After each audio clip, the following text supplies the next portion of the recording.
ஆவியானவர் வல்லமையாக பலமா இறங்கின காரணமே ஒரு மனத்தின் ஆவிதான். இந்த ஒரு மனத்தின் ஆவி.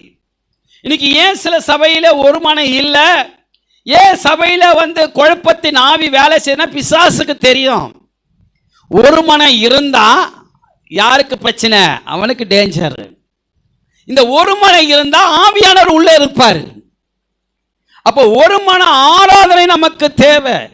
இந்த 120 பேர் ஆண்டவர் சொன்ன வாக்கு தத்தத்துக்காக வெயிட் பண்ணி காத்திருக்கிறார்கள். சொல்லிட்டாருப்பா, ஆவியானவர் வந்தா பலன் தருவார்ட்டு, எப்போ வரான்னு தெரியாது. ஆனா சொன்ன வார்த்தைக்கும் இவங்க 120 பேரும் ஒரு மனமாக காத்து கொண்டிருந்தார்கள். ஒரு ரகசியத்தை நான் சொல்றேன் பாருங்களேன். சபையின் காரியத்தை குறித்து, குடும்ப காரியத்தை குறித்து ஆவியான் பலமாக இறங்க வேண்டும் என்று சொன்னால் நமக்கு ஒரு மன ஆராதனை நமக்கு தேவை.